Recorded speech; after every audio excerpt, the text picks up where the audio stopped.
Alors nous sommes au Salon du Livre toujours et je suis en compagnie de Jean Capet, président de la SEO. Oui, président de la Société des études océaniennes, de son nom tahitien, Niu Himahui. Et alors, ça représente quoi cette société en fait? Alors, c'est une société savante qui a rassemblé pas mal de témoignages, des écrits, on va dire de la population d'abord, mais pas seulement de la population, mais aussi des spécialistes divers, même des scientifiques. Alors voilà, donc il y a place pour tout le monde. Et il y a 100 ans, on va dire que c'est la première société savante du pays déjà. Donc ça ne court pas les rues, donc c'est le seul organe qui pouvait faire ça, et qui était destiné pour faire ça. Mais quelle est la différence avec une association, par exemple? C'était une association, c'est simplement donc le nom du fait qu'on s'intéresse à des questions, on va dire, importantes sur le plan social, sociétal, historique, et tous ces trucs-là qui touchent généralement les sciences humaines. Et comment faut-il faire pour justement intégrer cette société? Est-ce que c'est ouvert à tout le monde? Est-ce qu'il y a des critères de sélection? Mais c'est ouvert à tout le monde. C'était une très bonne occasion d'inviter tout le monde à adhérer à la SEO. Parce que, bon, on va dire, les adhérents ont baissé un peu, peut-être pas à cause des technologies nouvelles, ce qui fait qu'on a d'autres façons de lire. Voilà, donc n'importe qui peut adhérer. Et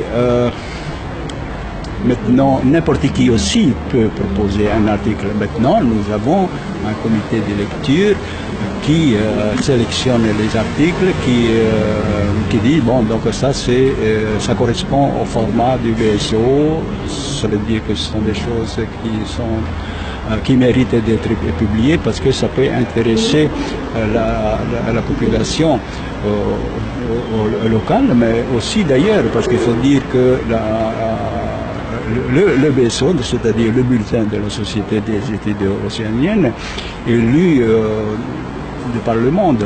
Nous avons des correspondants notamment, c'est-à-dire des institutions académiques ou universitaires qui échangent avec nous, qui nous envoient leurs publications et nous, on leur envoie le BSO. Mais voilà, c'est toujours sous forme de papier?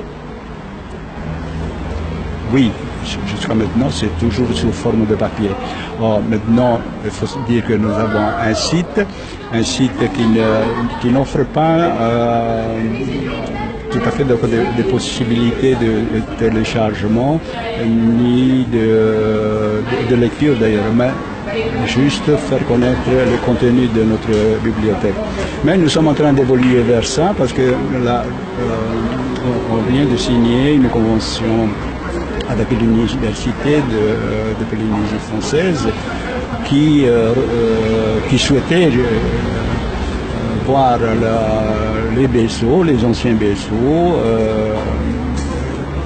être numérisés et disponibles surtout sur le site de l'université, bon, donc au profit des étudiants et des enseignants. D'autant que maintenant, les gens aiment bien lire aussi parfois sur des liseuses, des livres électroniques. Tout à fait. Alors, donc, tout ce travail-là a été préparé dans ce sens-là. Alors, donc, cette idée, c'est pas simplement une idée de l'université, parce que nous avons déjà l'idée, mais ce qui nous manque, c'était les fonds. Et là, donc, ils sont venus faire la proposition avec la possibilité de financement. Alors, on a sauté sur le... Pourquoi dire non? Et surtout que dans le cadre du centenaire, c'est un très bon partenariat.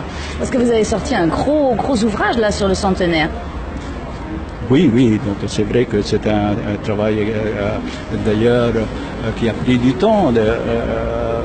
Il y a des adhérents qui ont râlé un peu parce que nous sommes pratiquement fin d'année. Ils disent oui, mais j'ai pas reçu mon bulletin parce que nous avons l'habitude de publier 3 bulletins dans l'année.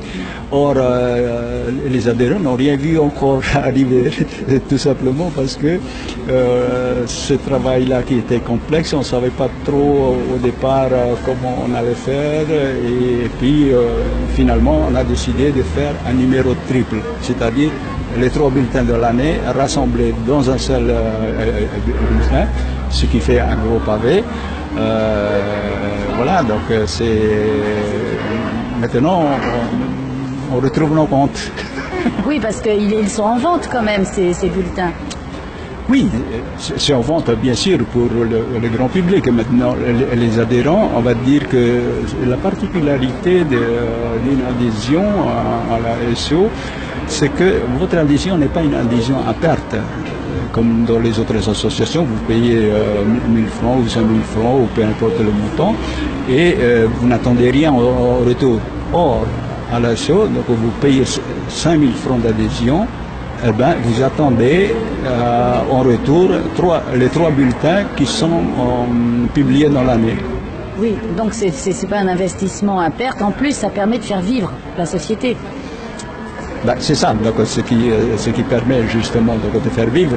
Maintenant, on va dire avec le temps, très difficilement, parce que nous sommes peut-être, on va dire, on a peut-être une politique paradoxale. D'un côté, on veut continuer à vivre ou à survivre, et de l'autre, on ne veut pas augmenter le prix, parce que bon, si on veut continuer à vivre, il faut aussi réviser le prix des bulletins.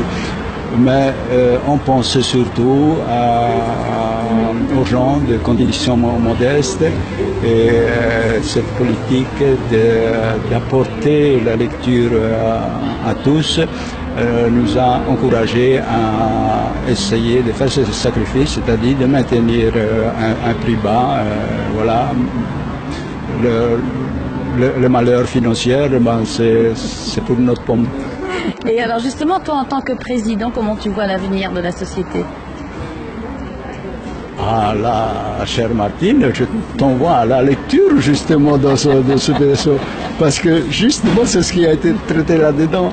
On a demandé aux administrateurs et d'autres membres vénérables de la société à s'exprimer comment, quelle est votre vision du lendemain ou de l'avenir de l'ASO. Voilà, donc nous avons tous plus ou moins déliré, chacun de sa façon, donc ce qui rend la lecture attrayante. Donc c'est une invitation à se jeter sur le livre. Tout à fait. Merci. Je t'en prie.